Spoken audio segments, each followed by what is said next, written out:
Hey guys, and welcome back to the channel How to Guide. In this tutorial, we're gonna look at how to log in to your IMMI account. Now let's begin. On any browser of your choice, simply type immi.homeaffairs.gov.au and hit on enter right now. Now this is the official homepage of Australian Government, Department of Home Affairs. You can scroll down to look at all the facilities provided. But for now, we only want to log in, so let's scroll right back up. In the nav bar, you will find something like IMMI account. Simply click on it. A new page will open up, and in this page, it's gonna ask you to log in to your IMMI account.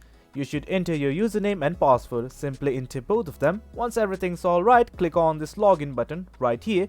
And in case you have forgotten your account details, that is your username or password, click on these buttons right here and you will once again be able to access your account. Well guys, that's it for the video. Hope you guys found this video informative, and for more content like this, do remember to hit like, share and subscribe. Thank you.